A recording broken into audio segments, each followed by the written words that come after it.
इस वीडियो के अंदर हमने क्या डिफाइन किया है, जेरेंट को हमने एक्सप्लेन किया कि जेरेंट क्या है, कंपाउंड और कॉम्प्लेक्स सेंटेंस को हमने किया है, एम्ब्रियोलॉजी से रिलेटेड कुछ एमसीक्यूज हमने डिस्कस किए, सिनोनिम्स और स्पेलिंग से भी अक्सर क्वेश्चन आते हैं कि सिनोनिम क्या है और करेक्ट स्पेलिंग, सिमिली और मेटाफर को भी हमने एक्सप्लेन किया। ठीक है, तो यहाँ से पास पेपर्स में काफी एमसीक्यूज आए हैं। ठीक है, तो इसलिए मैं इसको अपनी वीडियो के अंदर एक्सप्लेन कर रहा हूँ। बाकी जो हमारा डेमो लेक्चर है, तो इस वीडियो का कुछ हिस्सा मैं यूट्यूब पे भी अपलोड कर लूंगा, तो इसमें से कुछ टॉपिक्स आप लोग को यूट्यूब वीडियो में भी मिल जाएंगे। अस्सलाम वालेकुम डियर स्टूडेंट्स, उम्मीद करता हूँ कि आप सब खैरियत से होंगी and welcome to the line forces academy YouTube channel. So dear students, आज के इस वीडियो के अंदर मैं आप लोगों के साथ most repeated past papers questions के ऊपर डिस्कशन करने वाला हूँ। जिस तरह मैंने आपको बताया था कि मैं इंशाल्लाह आप लोग अगर वीडियो को लाइक करेंगे और वीडियोस में इंटरेस्टेड होंगे तो मैं मज़ीद वीडियोस आप लोगों के लिए अपलोड करता रहूँगा। तो पिछली वीडियोस के ऊपर भी आप लोगों ने काफ़ी लाइक्स और कमेंट्स किए, इस वीडियो के ऊपर भी करें और आगे आने वाली वीडियोस के ऊपर भी हमारी लाजमी लाइक्स और कमेंट किया करें ताकि हमें पता चले कि आप कितना इंटरेस्टेड है और इसी के हिसाब से हम आपके लिए और वीडियोस अपलोड करते रहे। तो देखिए, अगर आप लोगों ने इससे पहली वाली वीडियोस हमारी नहीं देखी AFNS के ऊपर जो हम वीडियोस बना चुके हैं, जिसमें मैं मोस्ट रिपीटेड क्वेश्चंस अपलोड कर चुका हूँ, फिजिक्स के भी, इसके अलावा बायोलॉजी के भी, केमिस्ट्री के भी, पास्ट पेपर्स भी कर चुका हूँ। आप हमारे यूट्यूब चैनल पे जाए, वहाँ पर AFNS के नाम से प्लेलिस्ट है, AFNS 2024 के नाम से, उसके अंदर सारी वीडियोस आपको मिल जाएगी जो अभी तक हम AFNS के ऊपर अपलोड कर चुके हैं। तो इंशाल्लाह आज से हम पास्ट पेपर्स का सीरीज स्टार्ट करने जा रहे हैं, जिसके अंदर हम आपको पास्ट पेपर्स कंप्लीट सॉल्व करवाएंगे A to Z, उसके डिटेल्ड एक्सप्लेनेशन देंगे और उसके साथ जो रेलेवेंट पॉइंट्स होंगे तो भी आपको बताते जाएंगे। ठीक है, तो इस वीडियो को लाजमी लाइक करें और अपने दोस्तों के साथ भी शेयर करें ताकि आप वीडियो से ज़्यादा सीख सके और बाकी लोगों की भी हेल्प हो। ठीक है, सो डियर स्टूडेंट्स, आप लोग मुझे जानते होंगे, मेरा नाम डॉक्टर सदीद एहसन है, qualified from army medical college and PA में 144 नाम कोर्स। ठीक है, और आप लोग ये भी बेहतर जानते हैं कि जो मैं ट्रिक्स पढ़ाता हूँ अपने लेक्चर्स के अंदर, और आप लोग ये भी जानते हैं कि जो गेस्ट क्वेश्चंस मैं अपने वीडियोस के अंदर बताता हूँ तो 100% वही टेस्ट के अंदर आते हैं। अगर आप लोगों ने हमारा रिजल्ट नहीं देखा तो यूट्यूब चैनल पे जाए, कम्युनिटी सेक्शन में, वहाँ पे आपको रिजल्ट मिल जाएगा। अल्हम्दुलिल्लाह अभी जो आर्मी मेडिकल कॉलेज के टेस्ट हुए हैं तो उसमें हमारे 200 से ज़्यादा स्टूडेंट्स अपने टेस्ट क्लियर कर चुके हैं। तो आर्मी मेडिकल कॉलेज और AFNS का टेस्ट ऑलमोस्ट एक जैसा होता है। ठीक है, तो मैं खुद डॉक्टर हूँ, ये टेस्ट क्लियर कर चुके हैं, इस तरह के बहुत सारे टेस्ट दे चुके हैं। तो इंशाल्लाह जो चीज़ें मैं आपको पढ़ाऊँगा ये मैं यकीन से कह सकता हूँ कि इस तरह कोई आपको नहीं पढ़ा सकता। और यूट्यूब पर आजकल एक बहुत बड़ा स्कैम चल रहा है कि लोगों ने क्या किया हुआ है, कभी अपने नाम के साथ सर लगा देते हैं, कभी अपना नाम के साथ डॉक्टर।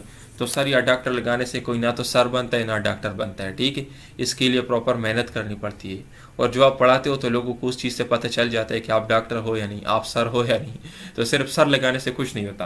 तो इसलिए इन स्कैमर से बच के रहे, जो आप लोगों को कम फ़ी का जानसा देंगे, आप लोगों को कहेंगे कि 2000 में हम आपको AFNS की कंप्लीट तैयारी करवा देंगे। तो आप खुद समझदार हो कि 2 सालों का कोर्स है, क्या 2000 में तैयारी हो सकती है? नहीं हो सकती। इतना ज़्यादा कोर्स है, इतना बड़ा सीट है, इतना ज़्यादा कंपटीशन है, तो सिर्फ टेस्ट पास आपका हो जाएगा। सिर्फ टेस्ट पास होने से कुछ नहीं होता, मेरिट में नाम आना बहुत ज़रूरी है। ठीक है, सो डियर स्टूडेंट्स, ये एडवर्टाइजमेंट आप लोगों ने देखी होगी, 10 अगस्त जो है लास्ट डेट है। ठीक है, 10 अगस्त तक आप लोगों ने रजिस्ट्रेशन करनी है। बाकी जो हमारे स्टूडेंट हैं जिन्होंने हमसे तैयारी करनी है या जो हमारी एकेडमी में एडमिशन लेना चाहते हैं, उनको मेरा यही इंस्ट्रक्शन है कि आप लोग 8 या 9 तारीख को कर लें, ताकि एक तो आपको तैयारी के लिए टाइम ज़्यादा मिले, ठीक है, और आपको तैयारी अच्छी हो। इसके अलावा आपसे पहले जो लड़कियाँ टेस्ट दे के आएगी तो उनकी एक्सपीरियंसेस भी हमें मिल जाएंगे, तो उनको भी हम अपने एक ख़ास मेथड से सॉल्व करते हैं जहाँ से बहुत सारे क्वेश्चन हमारे रिपीट हो जाते हैं। बाकी सेंटर आपने कौन सा सेलेक्ट करना है, जो सेंटर आपके करीब हो वो सेंटर आप लोग सेलेक्ट कर सकते हो। ठीक है, सो देखिए डियर स्टूडेंट्स, सबसे पहले मैं आप लोग को टेस्ट का पैटर्न बता देता हूँ। टेस्ट के अंदर आपके 4 पोर्शंस होंगे और 19 अगस्त से टेस्ट स्टार्ट होने वाले। ठीक है, 19 अगस्त को सबसे पहला टेस्ट है। इसी तरीके से 10 सितंबर तक हमारे पास स्टूडेंट्स हैं जिनके टेस्ट 10 सितंबर तक है। इट मीन्स कि ये 10-15 तक ये टेस्ट जारी रहेंगे। ये 4 पोर्शंस होंगे आपके टेस्ट के अंदर। ठीक है, वर्बल, नॉन वर्बल, एकेडमिक और personality test. Verbal non verbal में मेन चीज़ क्या है कि यहाँ पर क्वेश्चन ज़्यादा है, टाइम कम है, तो टाइम मैनेजमेंट का मसला होता है। तो इसके अपने शॉर्टकट ट्रिक्स होते हैं जो मैंने अपने लेक्चर्स के अंदर एक्सप्लेन किए हैं, अपने यूट्यूब पे अपलोड किए हैं, और हमारे कंप्लीट कोर्सेज के अंदर भी अवेलेबल है। बाकी भी मैं अपलोड करूँगा। ठीक है, बाकी एकेडमिक आपके FSC कोर्स से आता है, मैट्रिक से नहीं, और पर्सनालिटी टेस्ट जो है इसमें 150 स्टेटमेंट्स होते हैं, ये भी मैं आपको एक्सप्लेन करूँगा। ठीक है, सो देखिए डियर स्टूडेंट्स, सबसे पहले मैं आपको ये बताऊं कि हमारी स्ट्रेटेजी क्या होती है। बाकी हमारा ये कांटेक्ट नंबर है। ठीक है, अगर आप लोगों ने हमसे कांटेक्ट करना है तो इस नंबर पे करना है। हमारी स्ट्रेटेजी क्या होती है, लेट सपोज अगर हमें पास पेपर्स के कोई 2 या 3 क्वेश्चंस मिल जाए तो ये तो नहीं कि बस हम उनका आंसर याद करेंगे और बस उनको इस तरीके से हम कर लेंगे ना। तो हम सिर्फ आंसर याद नहीं करते। ठीक है डियर स्टूडेंट्स, हम क्या करते हैं, लेट सपोज अगर मुझे कोई एक क्वेश्चन मिला, मैं आपको कोई भी कह सकता हूँ, लेट सपोज के ओवेलेशन कब होती है, ठीक है। लेट सपोज मुझे ये वाला क्वेश्चन मिला को ओव्यूलेशन किस डे को होती, तो मैंने तो बस ये लेट सपोज पास पेपर में क्वेश्चन आया कि ओव्यूलेशन किस डेट को होती, तो आप लोगों ने लिख दिया कि 14 डे ऑफ मेंस्ट्रुअल साइकिल, आप लोगों ने 14 डे लिख दिया। तो ये तो आप लोगों ने जस्ट इस क्वेश्चन का आंसर याद कर लिया। हो सकता है कि नेक्स्ट टाइम पेपर में ये सेम क्वेश्चन ना आए, बल्कि इसके आसपास कोई और क्वेश्चन है। लेट सपोज अगर नेक्स्ट टाइम ये क्वेश्चन आए को ओव्यूलेशन क्यों होती है, तो ल्यूटिनाइजिंग हार्मोन सर्च की वजह से। और ल्यूटिनाइजिंग हार्मोन क्यों सर्च होते हैं, क्योंकि एस्ट्रोजन इसके ऊपर एक्ट करता है। तो आपसे ये भी क्वेश्चन पूछा जा सकता है कि increase in oestrogen and decrease in progesterone क्या करता है, तो आपका आंसर क्या होगा कि ल्यूटिनाइजिंग हार्मोन को इंक्रीज करते हैं, ओव्यूलेशन करता है। इसी तरह ये भी आपसे पूछा जा सकता है कि ओव्यूलेशन के बाद फॉलिकल्स क्या किस चीज में कन्वर्ट हो जाते हैं, कार्पस ल्यूटियम में। कार्पस ल्यूटियम में कन्वर्ट हो जाते हैं, जो कि एक येलो कलर का मास होता है। और ये क्या करता है, ये प्रोजेस्टेरोन को सीक्रेट करता है, और इस प्रोजेस्टेरोन का काम क्या होता है, ये प्रेगनेंसी को मेंटेन करता है। तो इस तरह के क्वेश्चन आ सकते हैं। तो हमने क्या किया होता है, पेपर में तो क्वेश्चन सिर्फ ये आया था कि ओव्यूलेशन किस डेट को हुई थी, लेकिन हमने उसके साथ रिलेटेड सारे पॉइंट्स उस चैप्टर से, उस टॉपिक से कवर कर लिए। क्योंकि नेक्स्ट टाइम ये मैं आपको गारंटी से कह सकता हूँ कि जो क्वेश्चंस मैं आपको पढ़ाऊंगा इसी से लाजमी आएगा, क्योंकि टॉपिक तो ये इंपॉर्टेंट है, लेकिन इस टॉपिक के अंदर क्या पॉइंट्स आने वाले ये चीज़ें। तो हमारी स्ट्रेटेजी ये होती है कि जो एमसीक्यू जहाँ से उठाया होता है, तो हम उस टॉपिक को, उस चैप्टर को पूरा पढ़ते हैं, सारे इंपॉर्टेंट पॉइंट्स उसके पढ़ते हैं, मोस्ट रिपीटेड। तो आप लोगों ने क्या करना है, आप लोगों ने मेरे जितने पॉइंट्स हैं उनको अपने साथ कॉपी के अंदर लिखना है, ठीक है। कॉपी के अंदर उनको लिखते जाए, और जो जो चैप्टर मैं बताऊं तो उन चैप्टर्स को भी रिवाइज करते जाए साथ साथ, ठीक है। सो डियर स्टूडेंट्स, चले स्टार्ट करते हैं आज का अपना लेक्चर को ध्यान से सुनिए और सारे पॉइंट्स अपने साथ नोट करते। तो डियर स्टूडेंट्स, इस वीडियो में अभी हम डिस्कस करते हैं वर्बल के रिपीटेड क्वेश्चंस, कुछ इंपॉर्टेंट क्वेश्चंस जो अक्सर स्टूडेंट्स गलत करते हैं, तो मैं आपको यहाँ पे बता देता हूँ। बाकी जो हमारा पेड कोर्स है वहाँ पे तो मैंने तकरीबन वर्बल की 13 टाइप्स जो है उसके ऊपर, हर टाइप के ऊपर लेक्चर भी ले लिया है, और वहाँ पे आपको प्रैक्टिस क्वेश्चंस भी दे दिए है। इसके अलावा आप लोग का जो मोबाइल ऐप है वहाँ पे मैंने आप लोगों के लिए नोट्स भी अपलोड कर दिए हैं, जिसके अंदर मजीद ट्रिक्स भी हमने ऐड की है। तो जो हमारे पेड स्टूडेंट्स है तो उन्होंने लाजमी वर्बल के 13 लेक्चर्स जो वेबसाइट पे अवेलेबल है, जब आपको मैंने तरीकेकार बताया था, वो आपने देखने हैं। बाकी उनकी सोल्यूशन और उनके मजीद ट्रिक्स जो है तो आप लोग को जो मोबाइल ऐप मिला है उसके अंदर अवेलेबल है। और इसके अलावा यहाँ पर मैं जस्ट आप लोग को रिपीटेड क्वेश्चंस बताऊंगा जो अक्सर स्टूडेंट्स पूछते हैं या जिनको वो मसला होता है इन क्वेश्चन में, तो वो क्वेश्चन मैं आपके साथ डिस्कस करूंगा, ठीक है। तो देखिए डियर स्टूडेंट, सबसे पहला क्वेश्चन क्या है कि साउंड ऑफ ईगल इज, तो अक्सर स्टूडेंट श्री और कुछ इस तरह से मुझे कहते हैं कि श्री क्या है या जो भी, तो इसका ओरिजिनल आंसर क्या है, स्क्रीम, ठीक है। तो sound of eagle is scream, ठीक है, श्री और वगैरह नहीं है, ठीक है। जो आर्मी के एमसीक्यूज में, पास पेपर्स में आया था, वहां पे ऑप्शंस में ये चीज मौजूद थी, ये चीज मौजूद नहीं थी, तो इसलिए ये छी जो है ये आप लोगों ने कभी भी याद नहीं करना। आप लोग का आंसर क्या होगा, स्क्रीम, ठीक है। इसके अलावा देखिए नेक्स्ट क्वेश्चन आप लोग का क्या है कि अमजद और अहमद दोनों के पास 24 बाल्स है, अमजद के पास 3 गुना ज्यादा बाल्स है अहमद से, तो आप बताइए कि अहमद के पास कितने बाल होंगे। देखिए सादा अल्फाज में ये बताया गया है कि अमजद और अहमद दोनों के पास कितने बाल है, 24। दोनों के बाल अगर मिला ले तो 24 है। अमजद के पास 3 गुना बाल है, मीन्स 3 इंटू एक्स, अगर इसके पास x है तो इसके पास 3 गुने। इट मीन्स मैं आपको यहाँ पे बता देता हूँ, देखें बिल्कुल आसान अल्फाज में मैं समझाता हूँ। यहाँ पे देखिए कैलकुलेशन करने की जरूरत ही नहीं। अगर अहमद के साथ 1 बाल होगा तो इट मीन्स कि अमजद के साथ 3 बाल होंगे। अगर इसके साथ 2 बाल होंगे तो इट मीन्स अहमद के साथ 6 बाल होंगे, ठीक है। इसके अलावा अभी देखिए यहाँ पर अगर इसके साथ 6 बाल होंगे तो अहमद के साथ कितने बाल होंगे, 18। क्यों, क्योंकि ये देखिए 6 का 3 गुना क्या बनता है, 18 ना, तो इसलिए अहमद के पास कितने बाल होंगे, अहमद के पास 6 बाल होंगे, अमजद के पास कितने बाल होंगे, 18, ठीक है। तो इस तरीके से आपने इसको सॉल्व करना है। बाकी देखिए स्टूडेंट्स, अभी हम आते हैं अपने एकेडमिक की तरफ। एकेडमिक की हमारे पिछले 5 सालों के जो पास पेपर्स हैं उनको हमने स्टडी किया है। तो उन पास पेपर्स के अंदर जो मोस्ट रिपीटेड टॉपिक्स होते हैं, जहां से बार बार एमसीक्यूज आते हैं, तो सारे हम आपको अपने इन वीडियो लेक्चर्स के अंदर एक्सप्लेन करते थे। तो आप जस्ट हमारे ये लेक्चर्स देखें और जो हमने आपको नोट्स प्रोवाइड किए सिर्फ वो पढ़े, वो आपके लिए काफी है। क्योंकि जाहिर सी बात है अभी 2 सालों का कोर्स है पूरे एफएससी का, तो 2 सालों का कोर्स अगर आप अपने फर्स्ट ईयर सेकंड ईयर के पूरे चैप्टर्स काउंट कर ले तो 70 से ज्यादा चैप्टर बनते हैं। तो 70 चैप्टर्स तकरीबन है और सिर्फ 50 एमसीक्यूज आपके आएंगे, तो क्या ये अच्छी तैयारी आपकी हो जाएगी? नहीं होगी। क्यों? क्योंकि इतने ज्यादा चैप्टर्स है, हर चैप्टर से एक एमसीक्यू भी नहीं आएगा। तो इसलिए जस्ट आप लोग हमारे जो एकेडमिक के नोट्स है वो पढ़ें, ठीक है। और इसके अलावा जो लेक्चर्स मैं ले रहा हूँ, जो हमारे पेड स्टूडेंट्स हैं, मैं उनको बता रहा हूँ, आप जस्ट जो आपके वेबसाइट पे लेक्चर अपलोडेड हो और जो नोट्स आपको मोबाइल ऐप के अंदर मैंने प्रोवाइड किए, सिर्फ ये कर ले, ये आपके लिए मोर देन इनफ है। इससे आपका टेस्ट 100% कवर होगा, 100 में से 100% टेस्ट आपका यहाँ से आएगा, ठीक है। तभी इस वीडियो के अंदर हमने क्या डिफाइन किया है, जेरेंट को हमने एक्सप्लेन किया कि जेरेंट क्या है, कंपाउंड और कॉम्प्लेक्स सेंटेंस को हमने किया है, एम्ब्रियोलॉजी से रिलेटेड कुछ एमसीक्यूज हमने डिस्कस किए, सिनोनिम्स और स्पेलिंग से अक्सर क्वेश्चन आते हैं कि सिनोनिम क्या है और करेक्ट स्पेलिंग, सिमिली और मेटाफर को भी हमने एक्सप्लेन किया, ठीक है। तो यहाँ से पास पेपर्स में काफी एमसीक्यूज आए, ठीक है। तो इसलिए मैं इसको अपनी वीडियो के अंदर एक्सप्लेन कर रहा हूँ। बाकी जो हमारा डेमो लेक्चर है, तो इस वीडियो का कुछ हिस्सा मैं यूट्यूब पे भी अपलोड कर लूंगा, तो इसमें से कुछ टॉपिक्स आप लोग को यूट्यूब वीडियो में भी मिल जाएंगे। सो देखिए डियर स्टूडेंट, सबसे पहला क्या है कि जाइगोट की डेवलपमेंट जो स्टेजेस है आप उसको रीअरेंज करें। आप लोगों के एमसीक्यूज में दिया गया होगा कि मारूला, ब्लास्टूला, गेस्ट्रोला, इस तरह इसको रेंडमाइज करके दिया जाता है और आपसे पूछा जाता है कि आप इसको अरेंज करें। तो इसका जो करेक्ट आंसर है, करेक्ट जो सीक्वेंस है वो क्या है, ये आप लोगों ने याद करना है। देखिए सबसे पहले गैमीट्स बनते हैं, स्पर्म और एग, ठीक है, स्पर्म और एग सबसे पहले ये बने। फिर जब ये एक दूसरे के साथ कंबाइन होते हैं तो इसको कहते हैं फर्टिलाइजेशन। और फर्टिलाइजेशन कहाँ पे होती है? फेलोपियन ट्यूब में। ये सारे एमसीक्यूज अपने साथ याद रखें, ठीक है। जब ये एक दूसरे के साथ मिक्स हो जाते हैं तो फिर इसकी होती है माइटोसिस, माइटोटिक डिवीजन, ठीक है। अर्ली माइटोटिक डिवीजन को क्या कहते हैं? क्लीवेज। फिर इसके बाद देखिए, लेट सपोज ये आपके पास एक स्पर्म है, ठीक है, और ये एग है या ओवा है, ठीक है। सबसे पहले ये बने, मेल के अंदर भी बना है, फीमेल के अंदर भी। फिर इन दोनों ने क्या करना है? कंबाइन होना है। जब ये कंबाइन होंगे तो देखिए इस तरह से हमारे पास बन जाएगा जायगोट, ठीक है, ये जायगोट बन जाएगा। फिर इसके बाद इसके अंदर सेल डिवीजन होगी, तो सबसे पहले ये 2 सेल बन जाएंगे, ठीक है। तो इन अर्ली डिविजन को क्या कहते हैं? क्लीवेज। फिर 2 सेल से क्या बन जाएंगे? 4 सेल स्टेज, ठीक है। फिर 4 सेल से क्या बन जाएंगे? 8। तो इस तरह ये सेल नंबर इंक्रीज होती जाएगी, ठीक है।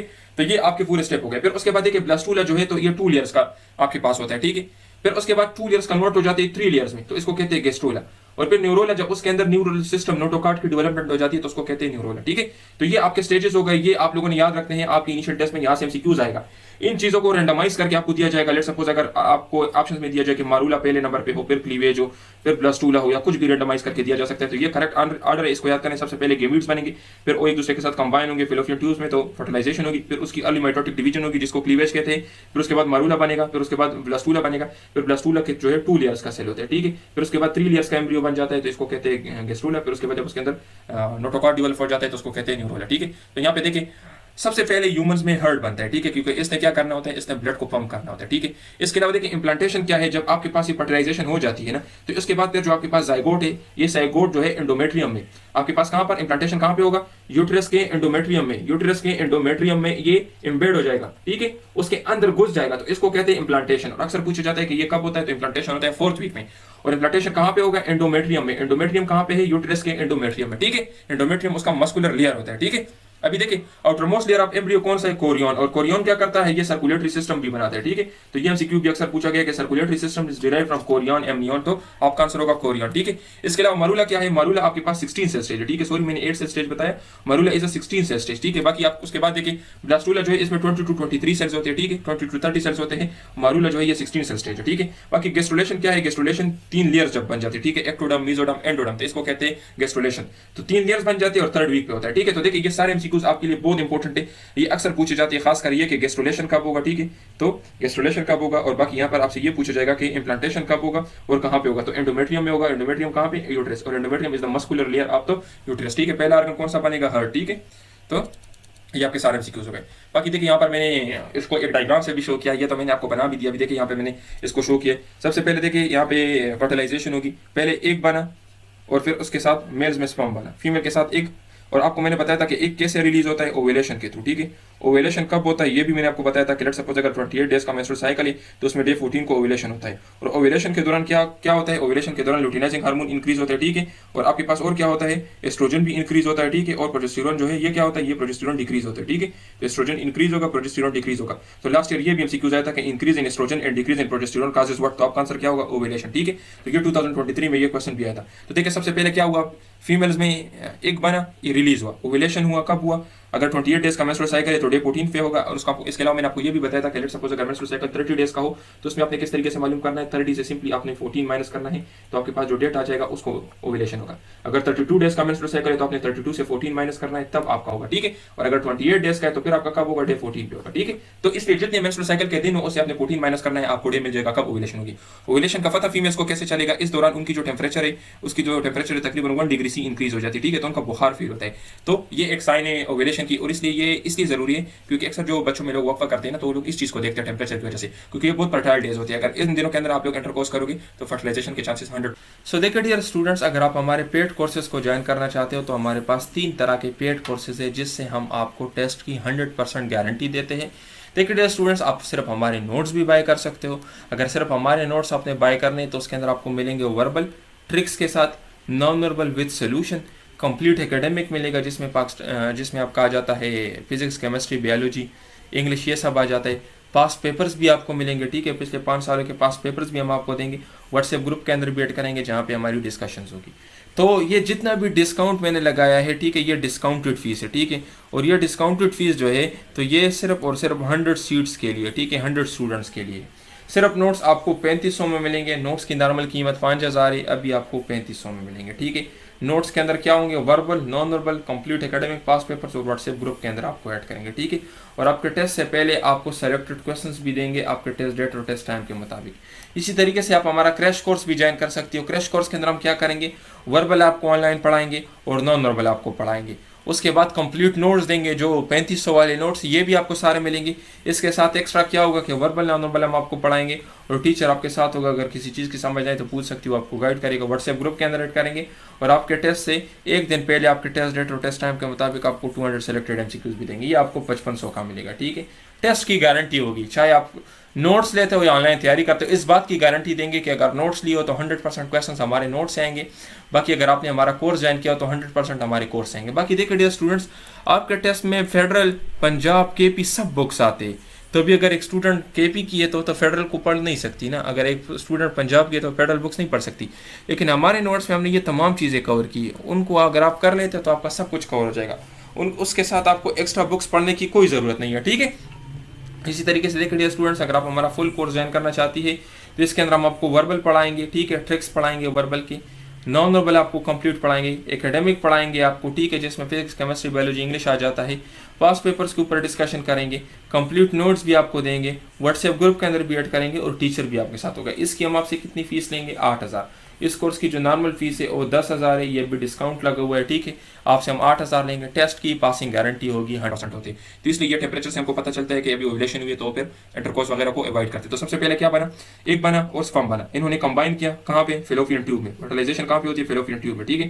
फेलोपियन ट्यूब में ये दोनों कंबाइन हो गए तो इसको कहते हैं फर्टिलाइजेशन। फिर उसके बाद देखिए इनके अंदर डिवीजन हुई, अर्ली डिवीजन जिसको कहते हैं क्लीवेज, ये भी मैंने आपको बताया, ठीक है। अर्ली डिवीजन को क्या कहते हैं, मेटोटिक डिवीजन को क्लीवेज। 2 सेल बने, 2 से 4 सेल बने, 4 से 8 बने, 8 से 16 सेल स्टेज, इसको कहते हैं मारूला। मारूला से बन जाएगा फिर आपके पास क्या, ब्लास्टूला, ठीक है। ब्लास्टूला कहते हैं अंदर देखिए इनर सेल मास और आउटर सेल से, ठीक है। फिर उसके बाद देखिए अर्ली गेस्टूला और फिर इसके अंदर आपको देखिए गेस्टूला। गेस्टूला के अंदर 3 लेयर्स होते हैं, जिस तरह देखिए एक्टोडर्म, एंडोडर्म और मेसोडर्म, ठीक है। तो ये हो गया आपका पूरा प्रोसेस। तो ये आप लोगों ने सीक्वेंस में याद करना है। सबसे पहले आपके पास क्या होगा, गेमिटोजेनेसिस, गेमिटोजेनेसिस, स्पर्म और एग बने, फिर क्या होगा, फर्टिलाइजेशन, ठीक है। फिर क्या होगा, क्लीवेज, ठीक है। क्लीवेज के बाद इन्होंने क्या किया, क्लीवेज के बाद आपके पास आएगा मारूला, ठीक है। मारूला के बाद आपके पास क्या होगा, ब्लास्टूला। ब्लास्टूला के बाद क्या होगा, गेस्ट्रूला, ठीक है। तो ये सारे आप लोगों ने याद रखने हैं। बाकी आपको मैंने यहाँ पे एक इंपॉर्टेंट एमसीक्यू बताया, 2023 के अंदर ये क्वेश्चन आया था कि अगर एस्ट्रोजन इंक्रीज हो और प्रोजेस्टेरोन डिक्रीज हो तो इससे क्या होगा, ठीक है। तो देखिए 2023 के अंदर ये क्वेश्चन आया था कि अगर एस्ट्रोजन इंक्रीज हो जाए और प्रोजेस्टेरोन डिक्रीज हो जाए तो क्या होगा। तो इस दौरान आपके पास ओव्यूलेशन होगा। ओव्यूलेशन डे 14 को होता है। अगर 28 डेज का मेंस्ट्रुअल साइकिल हो, अगर डेज ज्यादा हो तो आपने सिंपली उसे 14 माइनस करना है, आपको आंसर मिल जाएगा। बाकी इसके अंदर मैंने ये बताया कि ओव्यूलेशन के दौरान ल्यूटिनाइजिंग हार्मोन भी ज्यादा होता है, जिसको कहते हैं एलएच सर्च, और इसकी वजह से जो आपके पास जो फॉलिकल्स है वहां से एक रिलीज हो जाता है। जो फॉलिकल से एक रिलीज हो जाता है तो कन्वर्ट हो जाता है कार्पस ल्यूटियम में, ठीक है। कार्पस ल्यूटियम जो है एक येलो कलर का स्ट्रक्चर है और ये सीक्रेट करते हैं प्रोजेस्टेरोन को, ठीक है। तो ये भी याद रखें, कार्पस ल्यूटियम क्या करता है, ये प्रोजेस्टेरोन को सीक्रेट करता है। और जब फॉलिकल से एक रिलीज हो जाता है तो फॉलिकल कन्वर्ट हो जाती है कार्पस ल्यूटियम में। तो ये सारे क्वेश्चंस है जो 2022 और 2023 में आए हैं। इससे पहले लेक्चर में मैं ये आपको बता भी चुका हूं। अगर आप लोगों ने वो लेक्चर नहीं देखा तो यूट्यूब पे भी अवेलेबल है, और जो हमारे पेड स्टूडेंट्स है तो आप लोग का पहला लेक्चर या दूसरा लेक्चर आप चेक कर लें, उसमें ये चीजें मैं बता चुका हूं, ठीक है। तो अभी देखिए नेक्स्ट क्वेश्चन आपका, मैंने अभी यहाँ पर देखे गेस्ट्रूला के अंदर आपको मैंने बताया कि गेस्ट्रूला के अंदर क्या हो जाते हैं, 3 लेयर्स बन जाते हैं। एक्टोडर्म, ठीक है, जो सबसे बाहर का लेयर है, मेसोडर्म जो सबसे मिडिल लेयर है, और एंडोडर्म जो इनर मोस्ट लेयर है, ठीक है। तो ये मिडिल लेयर है, ये आउटर मोस्ट है और ये इनर मोस्ट है। तो इसके डेरिवेटिव्स आप याद रखें। एक्टोडर्म से रिलेटेड आप लोगों को ये पता होना चाहिए ना कि स्किन और सेंट्रल नर्वस सिस्टम, ठीक है। स्किन और सेंट्रल नर्वस सिस्टम ये बनेंगे एक्टोडर्म से, ठीक है। बाकी देखिए जितने भी आपके बॉडी के अंदर स्ट्रक्चर्स है ना तो वो बनेंगे मेसोडर्म से। जिस तरह देखिए अगर सपोज आपसे पूछे कि बोन्स, ये क्वेश्चन पूछा गया है 2023 में कि बोन्स किस चीज से डिराइव होते हैं, तो देखिए मेसोडर्म से। देखिए इसके अलावा नोटोकार्ड किस चीज से डिराइव होता है, मेसोडर्म से। इसके अलावा देखिए किडनी किससे डिराइव होता है, तो मेसोडर्म से। आरबीसी किससे डिराइव होता है, इसके अलावा देखिए मसल्स किससे डिराइव होते हैं, तो ये सारे के सारे आपका होगा ये। बाकी देखिए जितने होल ऑर्गन्स है ना, जिस तरह देखिए डाइजेस्टिव ट्यूब और स्टमक सेल्स, ये एंडोडर्म से, ठीक है। इसके अलावा देखिए रिस्पिरेटरी सिस्टम, डाइजेस्टिव सिस्टम, ये कहां से हो रहा है, और थायराइड सेल्स, ठीक है, ये हो रहा है एंडोडर्म से। बाकी जर्म सेल्स तो आपको पता है, वो तो स्पर्म और एग बनाएंगे, वो तो अलग चीज है, ठीक है।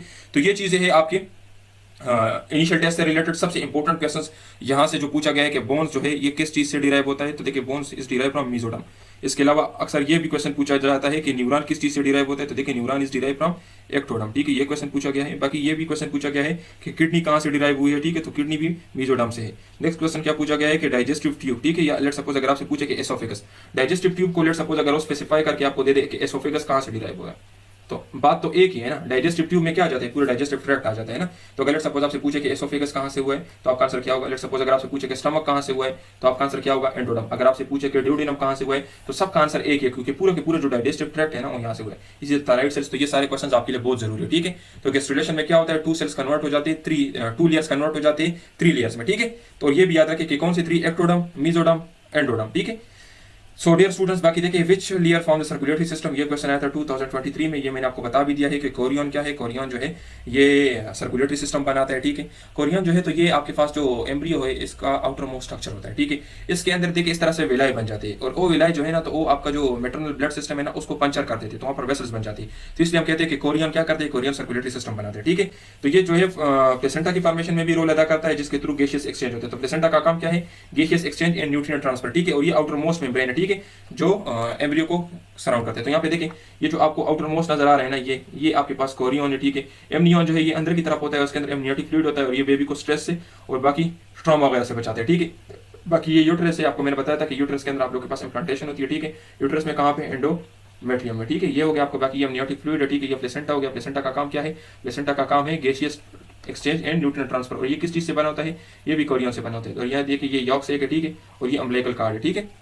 तो ये सारे आपके इंपॉर्टेंट क्वेश्चंस हो गए। बाकी देखिए सिनोनिम आप प्रिज्यूम्ड, प्रिज्यूम्ड के सिनोनिम्स क्या है, तो एज्यूम, सपोज और इन्फर, ठीक है। मफरूजा, ठीक है, ये सारे। और एनोनिम ऑफ ऑस्टी, ठीक है, ये ऑस्टी इस तरह से प्रोनाउंस किया जाता है। तो यहाँ पे देखिए लग्जूरियस, पुरतायुश, ठीक है। इसमें डायरेक्ट कंपैरिजंस होती है दो अनरिलेटेड चीजों के बीच में, ठीक है। जिस तरह सपोज अगर मैं आपको कहूँ कि आप बर्फ हो, ठीक है, और दूसरी तरफ मैं आपको कहूँ कि आप बर्फ की तरह सफेद हो, तो देखिए एक को मैंने डायरेक्ट कंपैरिजन दिया। जब मैं आपको कहूँ कि आप बर्फ हो तो इट मींस कि मैंने डायरेक्ट आपको कहा कि आप बर्फ हो। जब मैंने उसके अंदर कहा की तरह, आप बर्फ की तरह सफेद हो, तो ये इनडायरेक्ट कंपैरिजन हो गई। तो देखिए आप और बर्फ में तो कोई रिलेटेड चीज नहीं है ना, अनरिलेटेड चीज हो। तो इस तरह की जब अनरिलेटेड चीजों के दरमियान में हम कंपैरिजन करते हैं तो इसको हम कहते हैं मेटाफर। और मेटाफर क्या होता है, डायरेक्ट कंपैरिजन। याद रखिए डायरेक्ट कंपैरिजन। जब इनडायरेक्ट कंपैरिजन हो तो उसको हम कहते हैं सिमिली। इस तरह देखिए यहाँ पर मैंने एग्जांपल्स दिए, time is a thief, time जो है चोर है, ठीक है। तो यहाँ पर देखिए टाइम तो चोर नहीं है ना, दोनों अनरिलेटेड चीजें, और मैंने डायरेक्ट इसको कंपेयर किया। और अगर मैं इसको कहूँ कि time is like a thief, तो ये फिर क्या हो जाएगा, सिमिली। इज लाइक, टाइम जो है चोर की तरह है, की तरह है, इनडायरेक्ट कंपैरिजन हो गई। और मैंने डायरेक्ट कहा कि टाइम जो है चोर है, तो इसलिए ये जो डायरेक्ट कंपैरिजन है इसको हम कहते हैं मेटाफर। जो इनडायरेक्ट कंपैरिजन है तो उसको हम कहते हैं सिमिली, ठीक है। सिमिली भी आगे आएगा। तो देखिए सिमिली क्या है, सिमिली जो है अनरिलेटेड चीजों के बीच में जो रिलेटेड ना हो। जिस तरह देखिए टाइम और थीफ, मैंने आपको एग्जांपल दिया। तो टाइम और थीफ क्या ये रिलेटेड है, रिलेटिव चीज नहीं है। टाइम अलग चीज है, चोरी अलग चीज है। तो अगर मैं कहूं कि time is like a thief, या टाइम या you are as white as ice, ठीक है। तो एज या लाइक ये दो वर्ड्स आपको मिलेंगे इन सेंटेंसेस में। तो अगर आपको ये दो सेंटेंसेस में ये दो वर्ड्स मिले तो इट मींस कि ये आपके पास सिमिली है। और सिमिली क्या है, ये इनडायरेक्ट कंपैरिजन है, ठीक है। Indirect comparison between unrelated things, ठीक है, जो रिलेटेड ना हो, ठीक है। तो यहाँ पे देखिए हर smile is like a sun, ठीक है। यहाँ पे देखिए लाइक, उसकी जो मुस्कुराहट है सूरज की तरह है, ठीक है। और अगर मैं कहूं कि हर स्माइल इज सन, ठीक है, तो इस सन में लाइक को हटाऊं तो फिर ये क्या बन जाएगा, फिर ये बन जाएगा आपके पास मेटाफर, ठीक है। तो ये आपके हो गए सिमिली और मेटाफर। यहां से क्वेश्चन बहुत सारे पूछे जाते हैं, तो बस याद रखें कि मेटाफर में आपके पास ये एज और लाइक वगैरह नहीं होगा। सिमिली में आपको ये लाइक और एज ये चीजें मिलेगी, ठीक है। बाकी एग्जांपल्स और मैंने दिए, देखिए the word is a stage, he is a heart of stone, ठीक है। तो वर्ड इज अ स्टेज, ये क्या है, मेटाफर है ना। अगर मैं कहूं कि the word is like a stage तो फिर क्या हो जाएगा, simile. He is a heart of stone, अगर मैं कहूं कि his heart is like a stone तो फिर क्या हो जाएगा, फिर ये हो जाएगा सिमिली। इस तरह देखिए she was as busy as bee, तो ठीक है। अगर ये मैं कहूं कि she was busy as a bee या लाइक वी, तो ये क्या हो जाएगा, सिमिली।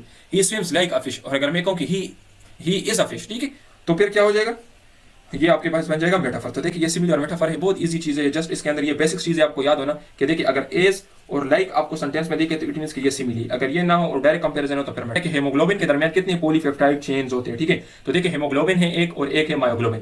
हेमोग्लोबिन के अंदर आपके पास 4 पॉलीपेप्टाइड चेन्स होते हैं, ठीक है। अभी देखिए हेमोग्लोबिन में टोटल 574 अमीनो एसिड्स होते हैं। तो ये क्वेश्चन 2021 के अंदर पूछा गया है कि हेमोग्लोबिन के अंदर कितने अमीनो एसिड्स होते हैं, ठीक है। तो 574। बाकी इसके अंदर देखिए कितने चेन्स है, पॉलीपेप्टाइड चेन्स 4 है, 2 अल्फा है और 2 बीटा है। तो अल्फा के दरमियान, अल्फा के अंदर 141 अमीनो एसिड्स होंगे और बीटा चेन के अंदर 146। तो देखिए 2 अल्फा हो गए, 2 बीटा हो गए। एक अल्फा के अंदर 141 अमीनो एसिड्स है, एक बीटा के अंदर 146। तो इनको डबल कर ले तो 574 अमीनो एसिड्स आ जाएंगे, ठीक है। बाकी देखिए एक इंपॉर्टेंट यहाँ पे मैं आपको कांसेप्ट बता रहा हूँ, अभी आगे मायोग्लोबिन भी आएगा। हेमोग्लोबिन जो है ना तो ये ऑक्सीजन केयरिंग मॉलिक्यूल है, ठीक है। ऑक्सीजन को ये कैरी करता है, स्टोर नहीं करता, ठीक है। जबकि मायोग्लोबिन जो है ना ये मसल्स में होता है, मायोग्लोबिन ये ऑक्सीजन को स्टोर करता है, ठीक है। मसल्स के अंदर ऑक्सीजन को स्टोर करते हैं। तो अक्सर ये क्वेश्चन भी पूछा गया था, ये 2022 में ये क्वेश्चन पूछा गया है कि myoglobin is a oxygen caring molecule, oxygen storing molecule, ठीक है। और ये भी पूछा गया है कि मायोग्लोबिन कहाँ पे, तो मायोग्लोबिन की लोकेशन क्या है, मायोग्लोबिन होता है मसल्स में और ये ऑक्सीजन को स्टोर करता है मसल्स में, जबकि हेमोग्लोबिन जो है तो ये ऑक्सीजन को कैरी करता है, ठीक है। तो मायोग्लोबिन के अंदर एक पॉलीपेप्टाइड चेन होता है और 153 अमीनो एसिड्स। तो ये अमीनो एसिड्स की तादाद जो है तो ये भी पूछी गई है, खासकर 2020 में ये पूछा गया है कि कितने अमीनो एसिड्स होते हैं। हमारे टाइम में भी ये पूछा गया है, ठीक है, 2018-19 में भी ये चीजें पूछी गई है कि इसके अंदर कितने अमीनो एसिड्स होते हैं। बाकी यहाँ पर देखिए मायोग्लोबिन जो है ऑक्सीजन स्टोरिंग मॉलिक्यूल है और हेमोग्लोबिन जो है ऑक्सीजन कैरिंग मॉलिक्यूल है, ठीक है। मायोग्लोबिन मसल्स में होता है, ये क्वेश्चन पूछा गया है, ठीक है। तो बाकी नेक्स्ट आपका यहाँ पे देखिए ये मैंने हेमोग्लोबिन का स्ट्रक्चर दिया है। देखिए यहाँ पे आपके पास दो बीटा चेन्स होते हैं, ठीक है, दो अल्फा चेन्स होते हैं। यहाँ पर मैं आपको असाइनमेंट दे रहा हूँ, आप लोग खुद सर्च करके याद कर ले कि एक हेमोग्लोबिन मॉलिक्यूल जो है, एक हेमोग्लोबिन मॉलिक्यूल ये कितने ऑक्सीजन मॉलिक्यूल को कैरी करते हैं। ऑक्सीजन मॉलिक्यूल याद रखें, ठीक है, मैंने क्या कहा, ऑक्सीजन मॉलिक्यूल, ऑक्सीजन मॉलिक्यूल, ठीक है, और कितने ऑक्सीजन एटम्स को कैरी करता है। तो ये आप लोग का असाइनमेंट है, ठीक है, कि एक हेमोग्लोबिन कितने ऑक्सीजन मॉलिक्यूल को कैरी करता है, अटैच होते हैं, और कितने ऑक्सीजन एटम्स इसके साथ अटैच होते हैं। ये देखिए ये ऑक्सीजन का मॉलिक्यूल है ना और ये ऑक्सीजन का एटम है, तो इसमें डिफरेंस है ना, तो आप लोगों ने ये करना है। बाकी आप लोगों ने ये करना है कि एक हेमोग्लोबिन के ऊपर कितने आयरन अटैच होते हैं, ठीक है, कितने आयरन अटैच होते हैं, ठीक है, और आयरन किस फॉर्म में होता है। तो ये मैं तो आपको बता देता हूँ, आयरन जो है हेमोग्लोबिन के अंदर Fe+2 फॉर्म में होता है, ठीक है।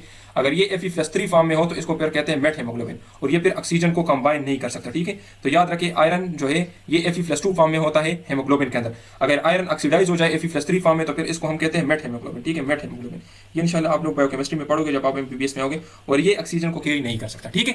तो ये सारे आपके मोस्ट इंपोर्टेंट एमसीक्यूज हो गए। आप लोगों को मैंने असाइनमेंट क्या दिया कि हेमोग्लोबिन जो है कितने ऑक्सीजन मॉलिक्यूल को कैरी कर सकता है, एक हेमोग्लोबिन, और कितने ऑक्सीजन एटम को, और इसके साथ कितने आयरन करता है, ठीक है। इन्फ्लेमेशन में कौन सा एंजाइम इन्वॉल्व होता है। तो देखिए इन्फ्लेमेशन जो है आप लोगों ने देखा होगा हर डिजीज के अंदर इन्फ्लेमेशन होती है, ज्यादातर डिजीज के अंदर इन्फ्लेमेशन होती है।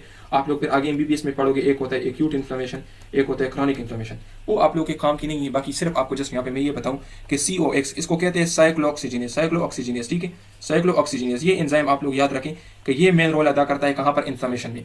और आप लोगों ने अपने घर में अक्सर ये डिस्प्रिन गोली देखी होगी, ठीक है, डिस्प्रिन या ब्रोफिन की गोली आप लोगों ने देखी होगी। ये क्या करता है, ये इसी एंजाइम को इनहिबिट करता है, इसी एंजाइम को ब्लॉक कर लेता है। तो इसलिए इन्फ्लेमेशन आपके पास क्या हो जाती है, कम।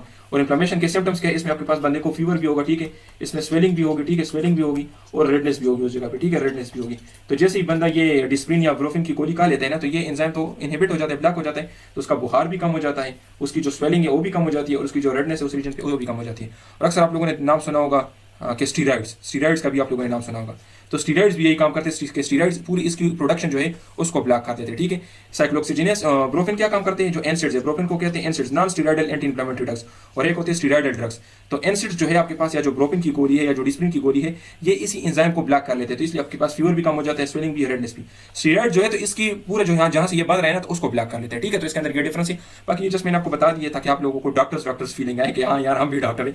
तो बाकी आपके काम की नहीं, जस्ट यहाँ पे ये याद रखें कि एनसिड्स जो है तो इसी एंजाइम को ब्लॉक करता है, तो इसलिए इन्फ्लेमेशन को क्या कर देता है, कम कर देता है, ठीक है।